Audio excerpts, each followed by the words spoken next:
Yes, very good morning to all of you. Yes. So, today we are going to revise the chapter from audit, that is chapter number 3, audit documentation and audit evidences. Okay, are you all ready? निवांत revise करेंगे, revision होगा, घाई गड़बड़ नहीं होगी, ठीक है? Revision के चक्कर में घाई गड़बड़ ना हो। चलो, तो देखो यहाँ पे चैप्टर नंबर 3 आपके सामने Point number 1, that is the audit documentation. So firstly, what is the meaning of audit documentation? So as per SA 230, so please mark this SA number very important in your mind, that is SA 230. SA 230 ने बताना है आपको कि what is the meaning of audit documentation. So it is a record of what? Audit procedures performed, relevant audit evidences obtained and conclusions reached. Okay, तो ये उसका meaning है किसका? Audit documentation का। उसके बाद what is the nature of the audit documentation? It is the basis for the conclusion and it is the evidence that your audit was conducted as per the relevant standards on auditing. What is the purpose of the audit evidence? It will assist the engagement team to plan and perform. It will assist the engagement team to direct and supervise and it will make the engagement team accountable. तो engagement team के लिए 3 है, पहला plan and perform, direct and supervise and it will make the engagement team accountable. कैसे कि हमको पता है, हमने ऑलरेडी डॉक्यूमेंट किया हुआ है कि किसने क्या काम किया हुआ है, तो बाद में वो नहीं बोल सकता कि मैंने ये काम नहीं किया है। उसके बाद इंस्पेक्शन हो सकता है इंटरनल इंस्पेक्शन मतलब क्वालिटी कंट्रोल अगर फॉलो हो नहीं हो रहे फर्म के खुद के, और एक्सटर्नल मतलब कि EQCR की बात कर रहे हैं and it is a matter of what continuing significance, यानी कि फ्यूचर पर्पस के लिए भी हम लोग उसको रेफर कर सकते हैं। यस और नो? उसके बाद next question very important, mark करना इसको, ये एग्जाम में आ सकता है। What are the factors which is affecting the form content and extent, मतलब क्या फाइल साइज छोटा या फाइल साइज बड़ा है या छोटा है, तो वो किसके ऊपर डिपेंड करेगा? It depends upon the size and complexity of the entity. हमने अमेजोन का एग्जांपल देखा था, यस और नो? उसके बाद ऑडिट प्रोसीजर्स परफॉर्म, कितने ऑडिट प्रोसीजर परफॉर्म कर रहे हैं? क्या आप टेस्ट बेस पे कर रहे हो, क्या आप सैंपल बेस पे कर रहे हो, या फिर आप 100% कर रहे हो, ये उसके ऊपर डिपेंड करेगा। उसके बाद RMM आइडेंटिफाइड, यानी कि रिस्क ऑफ मटेरियल मिसस्टेटमेंट कितना है, अगर कम है रिस्क ऑफ मटेरियल मिसस्टेटमेंट तो बट ऑब्वियसली बात है डॉक्यूमेंटेशन कम, और अगर RMM ज्यादा है तो ऑडिट फाइल साइज ज्यादा। उसके बाद ऑडिट एविडेंसेस ऑब्टेन, कितने ऑडिट एविडेंसेस ऑब्टेन कर रहे हैं आप। उसके बाद एक्सेप्शंस आइडेंटिफाई, फ्रॉड वगैरह अगर आपने ढूंढा है तो बताएंगे क्या आपके ऑडिट फाइल का साइज बड़ा होगा छोटा होगा? ज्यादा होगा, because you try to obtain more audit evidences, more audit procedures. उसके बाद मेथोडोलॉजी यूज, अगेन वो टेस्ट बेसिस है या सैंपल बेस है या फिर आप 100% कर रहे हो। उसके बाद कंक्लूजन्स रिस्क, अगर ज्यादा कंक्लूजन्स आ रहे हैं, every time I go I check something, I am getting something conclusion, I am getting something what the errors misstatements, then but obviously बात है आपके क्या होगा, बोलो फाइल साइज बड़ा होगा। उसके बाद एग्जांपल दिए उन्होंने कुछ ऑडिट डॉक्यूमेंटेशन के, ऑडिट प्रोग्राम भी आपका ऑडिट डॉक्यूमेंटेशन का पार्ट है, समरी ऑफ सिग्निफिकेंट मैटर्स, ये भी आपका ऑडिट डॉक्यूमेंट्स का पार्ट है, ऑडिट प्लान हो गया या फिर और भी कुछ audit evidences obtain, this is also what, it is the part and parcel of your audit documentation. सब लोग मेरे साथ है? अरे पक्का? उसके बाद हम देखेंगे ऑडिट फाइल, अब हो गया क्या, बोलो ऑडिट डॉक्यूमेंट हो गया, अब देखेंगे ऑडिट फाइल। ओके, बताएंगे ऑडिट फाइल का मतलब क्या होता है। ऑडिट फाइल मतलब कि इट इज अ वन और मोर फोल्डर्स, जो हम लोग डॉक्यूमेंट सारे इकट्ठा करते हैं, जिसको हम लोग एक या एक से ज्यादा फाइल्स फोल्डर्स में लिख देते हैं। कि इसमें इलेक्ट्रॉनिकली रखे हुए डॉक्यूमेंट्स भी आते हैं। फाइल का मतलब ये नहीं कि फिजिकल फाइल होना चाहिए, फाइल का मतलब ये भी होता है ये इलेक्ट्रॉनिक फॉर्म में भी हम उसको मेंटेन कर सकते हैं। असेंबली, अब ये सबसे इंपॉर्टेंट है, also market is very important exam point of view से। SQC1 हमको बताता है, व्हाट इज SQC1?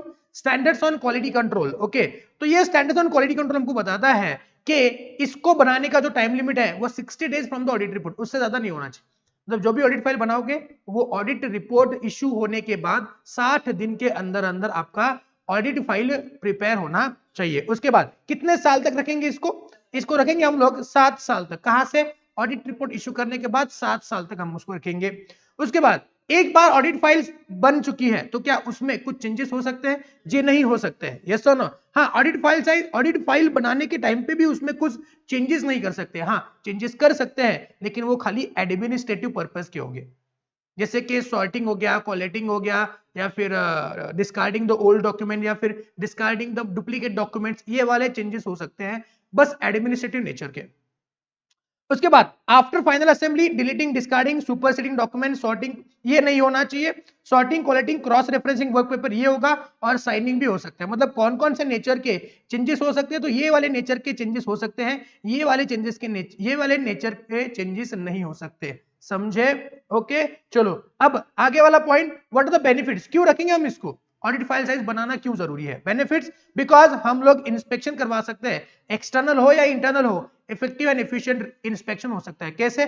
कोई भी बंदा मान लीजिए EQCR करने के लिए आ गया, EQCR पीयर रिव्यू की बात कर रहा हूं मैं, तो पीयर रिव्यू के लिए बंदा आ गया तो बताएंगे उसको हम लोग क्या दिखाएंगे कि हमने ऑडिट जो है वो स्टैंडर्ड्स ऑन ऑडिटिंग के हिसाब से किया हुआ है, हमने ऑडिट जो है वो सही से किया हुआ है, उसका एविडेंस अपने पास क्या है, उसका एविडेंस है अपने पास ऑडिट फाइल, तो ऑडिट फाइल दिखाएंगे, अपना काम हो जाएगा।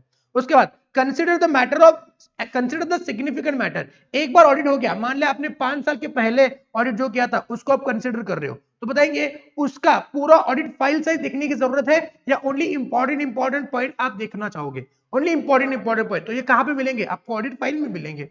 And it will check whether the particular essay's objective is achieved or not. I told you that every essay has got what a objective, तो उस essay का objective पूरा हुआ है या नहीं हुआ है, ये चेक करने का काम कौन करेगा, बोलो आपका ऑडिट फाइल।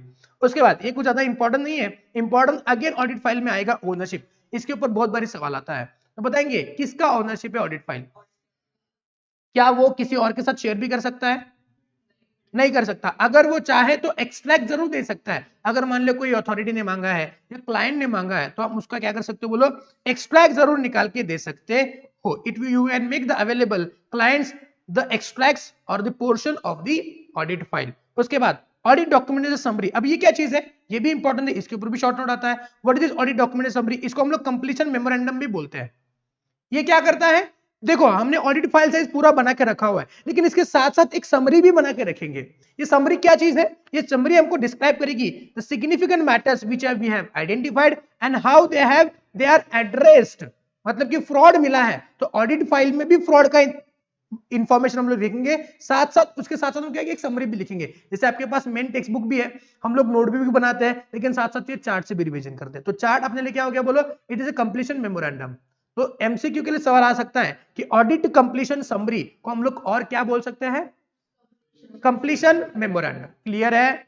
ओके तो यहाँ पे खत्म हुआ क्या, बोला अपना ऑडिट फाइन, आगे बोले सॉरी ऑडिट डॉक्यूमेंटेशन खत्म हुआ, अब देखेंगे ऑडिट एविडेंस। तो what is audit evidence, it is a information used by the auditor while arriving at the conclusion and it also includes information accounting records या other information, मतलब ऐसे documents या फिर ऐसी इंफॉर्मेशन जो कंक्लूजन को arrive करने में मदद करेगी, साथ साथ अकाउंटिंग रिकॉर्ड्स हमने कुछ उठाया है और जो अकाउंटिंग इंफॉर्मेशन को छोड़ के अदर इंफॉर्मेशन है which will be helpful for the auditor for arriving at his conclusion is called as what, audit evidence, clear है?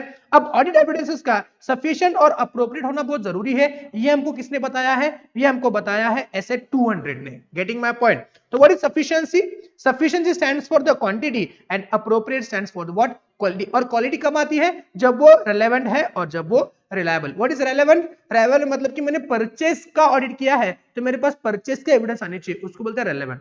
और रिलायबिलिटी, सोर्स जो है वो क्या होना चाहिए, बोलो रिलायबल होना चाहिए, जैसे कि मान लेते हैं written representation can be considered as a most reliable audit evidence, oral information से written information is more reliable, photocopy से original documents are more reliable. Are you getting my point, exam में ये भी सवाल आया हुआ था। तो what are the factors affecting the sufficiency of the audit evidences, that is materiality, RMM, size and correctness. देखो ये वाला और ये वाला सेम है, देखो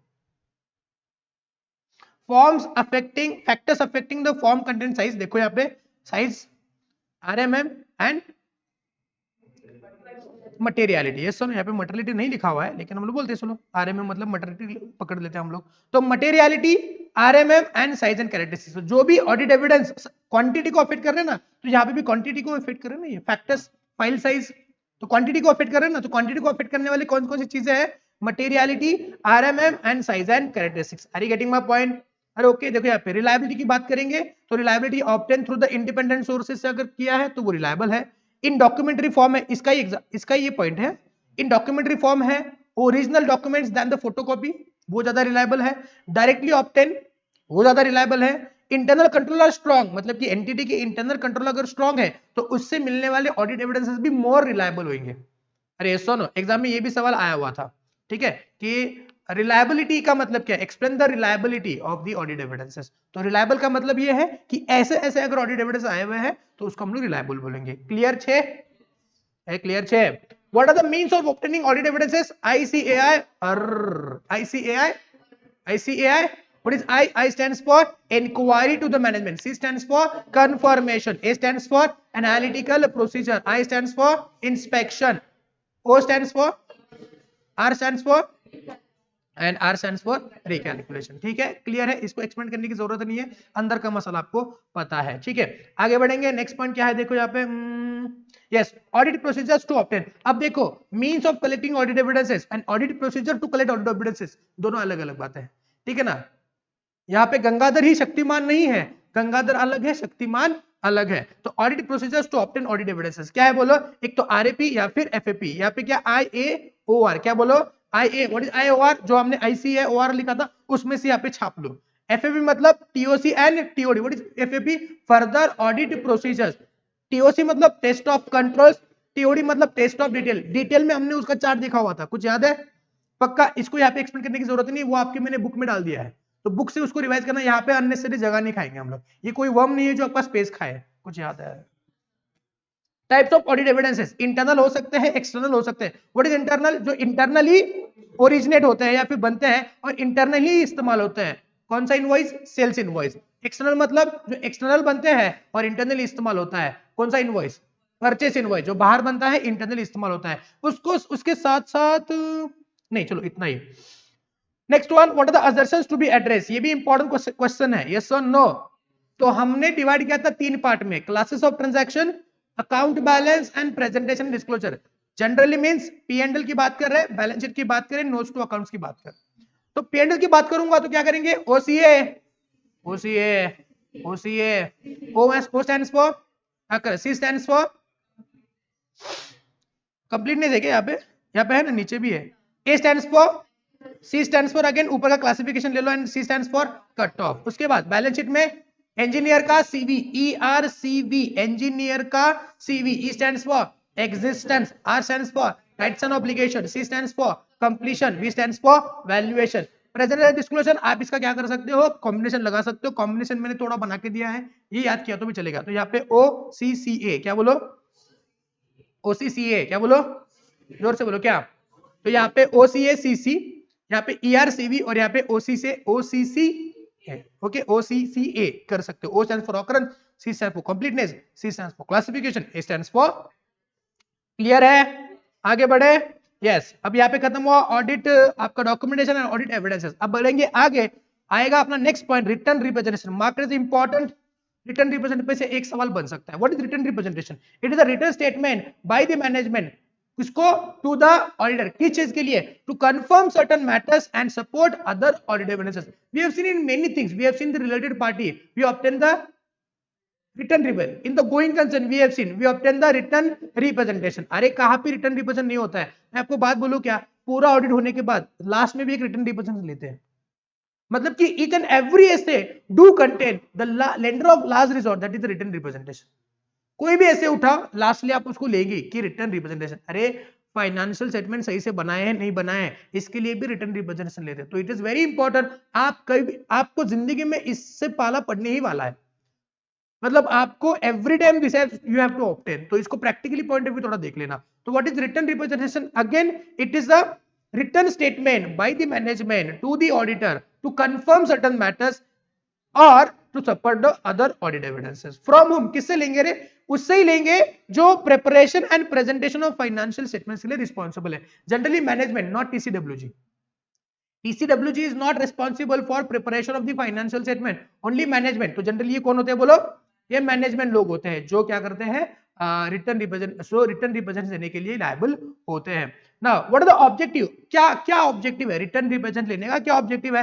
पहला, to obtain the written representation, मतलब उसका ऑब्जेक्टिव पहला वही है what are the objective of obtaining written representation? To obtain written representation. और उसमें क्या लिखवा के लेंगे? दैट मैनेजमेंट आपने अपनी रिस्पॉन्सिबिलिटी पूरी कर ली है with respect to preparation and presentation of financial statement. You have provided me what? Complete information. ये हमने देखा था, acceptability of AFRF and all that, pre conditions for accepting an audit. उसके बाद to support the audit evidence. अब देखो ये ऊपर के 2 पॉइंट ऐसे ही छापे हुए हैं, ये देखो नहीं है ना, नीचे एक पॉइंट याद करो, नीचे का पॉइंट याद हो जाएगा। तो ऑब्टेन रिटर्न रिप्रेजेंटेशन मतलब टू कंफर्म सर्टेन मैटर। तो क्या कंफर्म करना है कि आपने सारी इंफॉर्मेशन मुझको दे दी है और आपने फाइनेंशियल स्टेटमेंट्स को बनाने की जो रिस्पांसिबिलिटी थी उसको पूरा कर दिया। तो you have confirm certain matters, yes or no, and then support the audit evidences and to respond appropriately। अगर मैनेजमेंट ने रिटर्न रिप्रेजेंटेशन देने से मना कर दिया तो हम लोग क्या रिस्पॉन्ड करेंगे? उस ऑब्जेक्टिव से रिटर्न रिप्रेजेंटेशन मांगेंगे। क्लियर छे? Next one, audit evidence is specific consideration for few selected items. ठीक है, इसका ऐसे क्या है रे? 51501 और रिटर्न रिप्रेजेंटेशन का इसका नहीं है, एक्सटर्नल कन्फर्मेशन का है।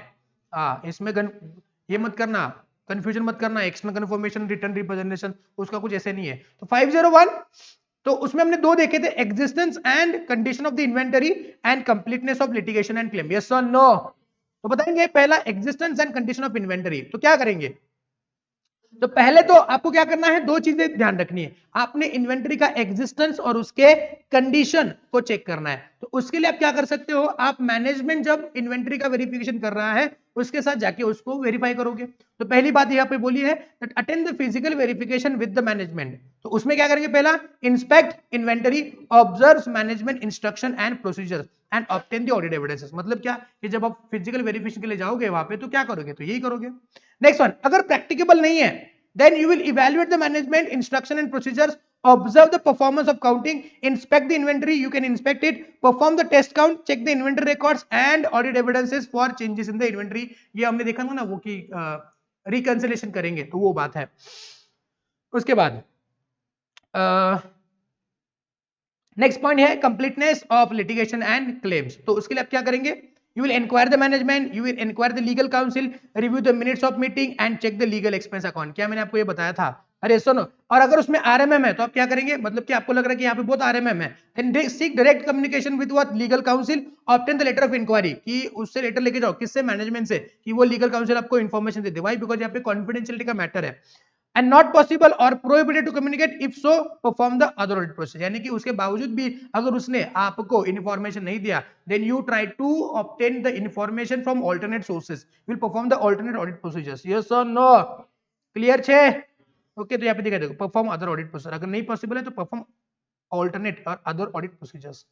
Next one, external confirmation. बताएंगे ऐसे का नंबर क्या है? ऐसे 505, ये 5, ये 5, एक्सटर्नल कंफर्मेशन 505, याद रहेगा सबको पक्का? What is external confirmation? It is a direct written response to the auditor by third party। then what is the difference between written representation and external confirmation? Written representation is given by the management and the external confirmation is been given by third party to the, दोनों भी direct है लेकिन ये management से, ये third party से। which is more reliable? external confirmation। Types, एक है पॉजिटिव, एक है negative. What is positive? Reply करेंगे, एग्री हो या डिसएग्री हो, रिप्लाई करना है। और नेगेटिव मतलब रिप्लाई ओनली व्हेन डिसएग्री। ठीक है ना? अब इसके साथ साथ 2 और भी है इसमें, ठीक है ना, लेकिन ये ज्यादा हम लोग देखते नहीं है। आपके मॉड्यूल में दिया हुआ है no response. What is no response? हमने क्या किया है, एक्सटर्नल कंफर्मेशन के लिए रिक्वेस्ट भेजा है लेकिन रिस्पॉन्स नहीं आया, तो no response is not kind of type of external confirmation. But अगर इंस्टीट्यूट दिया है तो एक बार पढ़ लेते हैं, ठीक है? तो नो रिस्पॉन्स टाइप का एक एक्सटर्नल कंफर्मेशन है। नो रिस्पॉन्स मतलब कि रिस्पॉन्स ही नहीं है। And last one, exception. What is exceptions? कि उसने मुझको रिप्लाई भेजा और मैंने उसमें क्या पाया? डिफरेंस पाया। कि मैंने बोला कि बैलेंस मेरे बुक्स ऑफ अकाउंट्स में डेटर का बैलेंस, डेटर ए का बैलेंस है 1000 रुपी और उसने मुझको बोला कि मेरे बुक्स में आपका बैलेंस 800 रुपी है, तो उसको क्या बोलते हैं? Exceptions. I already told you it is not a kind of external confirmation, but external ऐसे दिया हुआ है, उन इंस्टीट्यूट को लग रहा है कि आपका सिलेबस थोड़ा कम है, इसने डाल दिया आपको एडिशनल पढ़ने के लिए। देखो ना कितना छोटा सिलेबस है, डाल दिया उसमें, पढ़ लेंगे। Next one, external confirmation process. अब देखेंगे प्रोसेस। इसके ऊपर भी सवाल आया था, mark this important external confirmation process. क्या है ये? दैट पहले determine the information to be obtain, कौन सा इंफॉर्मेशन चाहिए, फिर किससे चाहिए, select the party, then design the request positive negative depending upon the party to from whom you are requiring the information, send the request, उसको request भेज दो, and evaluate the response, जो भी रिस्पांस आ रहा है उसको इवैल्यूएट करो, आखिर उसने मेरे साथ ऐसे क्यों किया। If management refuse to send the request, अगर मैनेजमेंट बोल रहा है कि हम आपको रिक्वेस्ट भेजना अलाउ नहीं करेंगे, देन इंक्वायर, आखिर क्यों। उसके बाद इवैल्यूएट कि उसमें आरएमएम कितना है। चलो मैनेजमेंट बोला कि मत भेजो यार, वो पागल है यार, उसको मत भेजो, वो रिप्लाई करेगा नहीं, तुम चाहे जितना कोशिश करो वो रिप्लाई नहीं करेगा। बोलेगा ठीक है, लेकिन वो भी देखना है कि आप मैनेजमेंट जिसको मना कर रहा है भेजने से उसमें आरएमएम कितना है। अगर वो रिलेटेड पार्टी है तो उसमें आरएमएम ज्यादा है तो मैं बोलूंगा ऐकत्यात I will perform the alternate audit procedure. तो पहले इंक्वायर करो कि आखिर ऐसा तुम क्यों बोल रहे हो, उसके बाद तुम करेंगे क्या, इवैल्यूएट करेंगे कि उसमें आरएमएम कितना है, और अगर आरएमएम ज्यादा या कम उसके हिसाब से perform the alternate what audit procedures. यहां तक क्लियर है? बताओ ए मेरे जवानों। Next point, initial audit engagement, ऐसे नंबर बताएंगे 510 initial audit engagement. What is initial audit engagement? Prior period audit नहीं हुआ है या प्रायर पीरियड किसी वो वाले ऑडिटर ने ऑडिट किया, वो वाला मतलब वो वाला प्रेडिसेसर, वो हमको जो बोलना नहीं आता, कौन सा ऑडिटर, ऑडिटर कौन सा ऑडिटर, मतलब वो वाला ऑडिटर, प्रेडिसेसर मतलब मैंने नहीं किया किसी और ने किया है, ठीक है, या फिर पहले किसी ने किया नहीं, मैं पहली बार कर रहा हूं क्या, ऑडिट की बात कर रहा हूं। व्हाट इज द ऑब्जेक्टिव बताएंगे, इस ऐसे का ऑब्जेक्टिव क्या है, इस ऐसे का ऑब्जेक्टिव यही है कि जो भी ओपनिंग बैलेंसेस है, मतलब मेरा फाइनेंशियल ईयर 2021 में ऑडिट कर रहा हूं, मैं किसको ऑडिट कर रहा हूं, 2021 में ऑडिट कर रहा हूं, तो 20 फाइनेंशियल ईयर की बात कर रहा हूं, तो फाइनेंशियल ईयर 2021 का अगर मैं ऑडिट कर रहा हूं तो पिछले साल का मेरा कुछ लेना देना नहीं है, बस मेरा लेना देना इसी बात से है कि पिछले साल के क्लोजिंग बैलेंसेस जो इस साल के ओपनिंग बैलेंसेस है उसमें कुछ मिसस्टेटमेंट्स तो नहीं है। सही बात है कि नहीं? तो पिछले साल के फाइनेंशियल स्टेटमेंट्स के क्लोजिंग बैलेंसेस इस साल जो ओपनिंग आया है उसमें कुछ मिसस्टेटमेंट्स तो नहीं है, बिकॉज उसमें अगर मिसस्टेटमेंट पाऊंगा तो मेरे फाइनेंशियल स्टेटमेंट्स जिसका मैं ऑडिट कर रहा हूं उसका ऑडिट में कितना भी बढ़िया करूं उसमें जो गलती होनी चाहिए। ये सुनो, एग्जांपल दिया था मैंने, शर्ट का अगर ऊपर का बटन गलत से चला गया, नीचे वाले सही लगाए तो भी कुछ फायदा नहीं होता। ये सुनो, उसके बाद दूसरी बात मैं चेक करूंगा अकाउंटिंग पॉलिसी कंसिस्टेंटली अप्लाइड है या नहीं है। भले ही इस साल की अकाउंटिंग पॉलिसी सही से अप्लाई की है, लेकिन पिछले साल की अकाउंटिंग पॉलिसी और इस साल की अकाउंटिंग पॉलिसी में अगर डिफरेंस पाया जाता है तो फिर हमारा ऑडिट सही ढंग से नहीं होगा, या फिर फाइनेंशियल स्टेटमेंट में आरएमएम होने के चांसेस ज्यादा है। तो ऑब्जेक्टिव क्या है, दो ही ऑब्जेक्टिव है, ओपनिंग वाले में मिसस्टेटमेंट है या नहीं है वो चेक करना पड़ेगा मुझको, और अकाउंटिंग पॉलिसी कंसिस्टेंटली अप्लाई हो रही नहीं हो रही वही चेक करना पड़ेगा। उसके बाद what is the audit procedure. अब ऑब्जेक्टिव और ऑडिट प्रोसीजर में फर्क है। ऑब्जेक्टिव मतलब मैं क्यों कर रहा हूं, ऑडिट प्रोसीजर मतलब मैं क्या कर रहा हूं। तो क्या कर रहा हूं मैं, पहले चेक करूंगा कि प्रायर पीरियड ऑडिटेड है या प्रायर पीरियड ऑडिटेड नहीं है। अगर ऑडिटेड है ऑडिटेड नहीं है छोड़ो, closing balance correctly brought forward है या नहीं है वो चेक कर। उसके बाद अकाउंटिंग पॉलिसी कंसिस्टेंटली अप्लाइड है या नहीं है वो चेक। अगर मान लेते प्रायर पीरियड ऑडिटेड है तो इन दोनों के साथ साथ और भी तूने क्या करना है, obtain the copy of financial statement and you try to obtain what other audit evidences regarding the opening balances. अगर आपको ओपनिंग बैलेंस में मिसस्टेटमेंट मिलते हैं then you communicate with TCWG and management. Management देखो पिछले साल की क्लोजिंग बैलेंस में गलती है, आप जो को करना है जो भी रिवाइज वगैरह करके मेरे को दे दो या फिर अपने नोट्स अकाउंट में डाल दो, ताकि मैं अपने ऑडिट रिपोर्ट में लिख दूं कि पिछले साल के क्लोजिंग बैलेंस में गलती है, बिकॉज मैं कुछ नहीं कर सकता हूं। यस और नो। और अगर आप ओपनिंग बैलेंसेस के ऑडिट एविडेंसेस ऑब्टेन करने में असमर्थ हो, मतलब कि आपको वो ऑडिट एविडेंसेस नहीं मिले, then you will modify audit report as per SA 702। Modify मतलब कि आप अपने ऑडिट रिपोर्ट में डाल दो कि ऐसा ऐसा था और मुझको एविडेंस नहीं मिला। बस इस साल के फाइनेंशियल स्टेटमेंट्स के ऊपर मैं क्या कर सकता हूं, अपना रिपोर्ट दे सकता हूं, पिछले साल का मैं कुछ नहीं बोल सकता। अरे क्लियर छे? आगे बढ़े, नेक्स्ट वन है रिलेटेड पार्टी, ऐसे बताएंगे ऐसे 550, ये सुनो 5 लग के आया है तो वो रिलेटेड पार्टी है। तो related party as per FRF meaning क्या है, एज पर एफआरएफ जो भी आपकी रिलेटेड पार्टी है वो आपकी रिलेटेड पार्टी है। और दूसरा, ए पर्सन और एंटिटी हैविंग कंट्रोल और significant influence over the reporting entity and reporting entity has what control और significant influence over the person और द एंटिटी। दोनों को हम लोग क्या बोलते हैं, रिलेटेड पार्टी बोलते हैं, ठीक है ना, या फिर एंटिटी जो अंडर कॉमन कंट्रोल में है, ठीक है। अच्छा, कहां पे आरएमएम ज्यादा है कहां पे आरएमएम कम है, अनरिलेटेड पार्टी है तो आरएमएम कम हो सकता है, इट में ऐसा नहीं कि अनरिलेटेड पार्टी में आरएमएम नहीं होता है। बाय नेचर रिलेटेड पार्टी में आरएमएम ज्यादा हो सकता है। रिस्क की बात कर रहा हूं, आरएमएम हेज मतलब मटेरियल मिसस्टेटमेंट हेज ऐसे नहीं बोल रहा हूं मैं, क्लियर है? और रिलेटेड पार्टी में आरएमएम ज्यादा होता है, not so important from exam point of view, बस बैक ऑफ द माइंड चलना चाहिए ये बातें, और उसी को ऑब्जेक्ट लेके हम लोग इसको ऑडिट प्रोसीजर लगाएंगे. What is the audit procedure? पहले you will understand the related party and the transactions with it. Audit procedure क्या है कि you try to understand, you try to obtain the information relating to the related party and then you are professionally scepticise. During the course of audit भी आपको related party मिल सकते हैं ना, तो you should be alert. What is professional scepticism? You should be alert to the condition which is having what? A possible misstatements. Yes or no? Attitude of questioning mind, professional skepticism. तो related party के लिए आपके audit procedure क्या होने चाहिए? That you should try to understand the related parties and its transactions, and you should be what? Professionally skepticized during the course of audit. सब सो तो नहीं गए? पक्का? सच्ची ना? नेक्स्ट है subsequent event. ऐसे क्या बोलो? 5 के बाद subsequent to 5 there is a 6, तो 560 subsequent events. तो बताएंगे as per SA 560 what are the subsequent events? दो है, एक तो events that are taking place between the date of balance sheet till the date of audit report and the facts which are known to the auditor after the date of audit report. तो subsequent event में दोनों भी आते हैं, ये event भी आएंगे साथ साथ ये फैक्ट्स भी आएंगे. अब इसका लिमिट तय है, यहां तक ही है, लेकिन इसका कुछ लिमिट नहीं है, कभी भी पता चल सकता है. यस और no? What is objective? Auditor का ऑब्जेक्टिव क्या है? ऑब्जेक्टिव यही है कि जो भी सब्सिक्वेंट इवेंट्स है, जो भी इवेंट हो या फिर फैक्ट हो, उसके बारे में sufficient and appropriate audit evidences ले लो and you should respond to the facts which known to the auditor after the date of the audit report. तो you have to obtain the audit evidences regarding the events and you should respond to the facts. How to obtain the audit evidences? That IC है, ORR वगैरह ये सारी बातें करो. How to respond to the facts? अगर amend करना जरूरी है then you ask management to amend it. Yes or no? अगर नहीं करेगा तो हम रिपोर्ट कर देंगे. क्लियर है? इतना ही रिस्पॉन्ड है. ठीक है? Audit procedure, understand the management procedure to identify subsequent event. अब ये नेक्स्ट ऑडिट प्रोसीजर है. क्या ऑडिट प्रोसीजर है? कि यू विल अंडरस्टैंड कि how management procedures are adequate to find out the subsequent event. क्या मैनेजमेंट सब्सिक्वेंट इवेंट्स को ढूंढने में समर्थ है? Inquire management whether subsequent events occurred. Management को पूछो कि तुम्हारे पास कुछ ऐसा प्रोसीजर है जिससे तुम सब्सिक्वेंट इवेंट्स को ढूंढ पाते हो. फिर पूछो अगर है तो कुछ तुमने ढूंढे हैं, अरे यस और नो. और फिर ऑडिटर खुद क्या करेगा? मिनट्स ऑफ मीटिंग को भी रीड करेगा ताकि उसको पता चले what are the subsequent events according to you.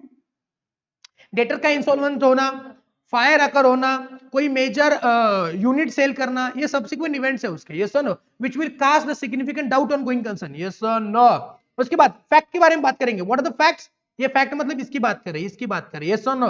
ये फैक्ट मतलब देखो यहाँ पे. यस और नो? तो फैक्ट अगर मान लेते हैं फैक्ट ऑडिटर को पता चलता है after the date of audit report, लेकिन यहाँ पे भी पॉइंट है कि before issue of financial statement and after issue of financial statement. अगर ये before issue of financial statement है तो DDI, क्या बोलो? DDI. What did he discuss with the management and PCWG? Determine how management is going to address the issue, and I inquire whether management is intended to address. मतलब कि क्या वो revise करना चाहते हैं, क्या वो डिस्क्लोज करना चाहते हैं. दोनों भी सेम है, भले ही फाइनेंशियल स्टेटमेंट इशू करने से पहले हो या फाइनेंशियल स्टेटमेंट इशू करने के बाद हो. Are you getting my point? अच्छा, फाइनेंशियल स्टेटमेंट इशू करने के बाद अगर पता चला और मैनेजमेंट को लगा कि मैं इसको बस डिस्क्लोज करूंगा, इसमें मैं अमेंड नहीं करूंगा, फाइनेंशियल स्टेटमेंट में अमेंडमेंट नहीं होगा, डिस्क्लोजर करना पड़ेगा, और ऑडिटर को ये लगता है कि नहीं डिस्क्लोजर से बात नहीं पड़ेगी, फाइनेंशियल स्टेटमेंट में अमेंडमेंट करना पड़ेगा, तो आप क्या करोगे?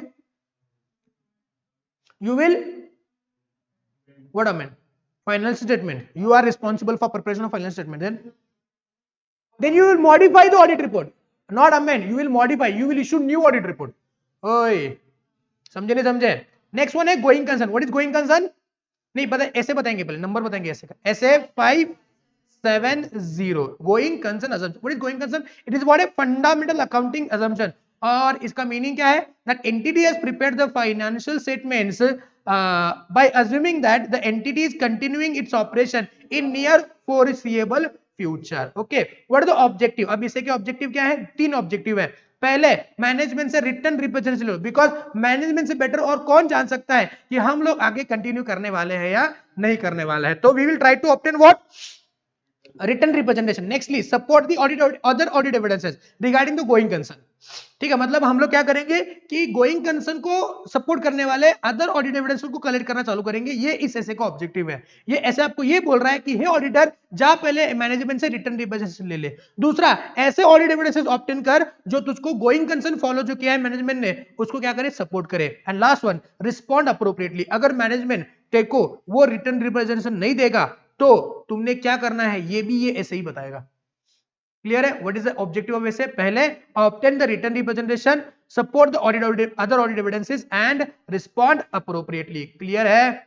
What is the audit procedure? Again, obtain the sufficient and appropriate audit evidences.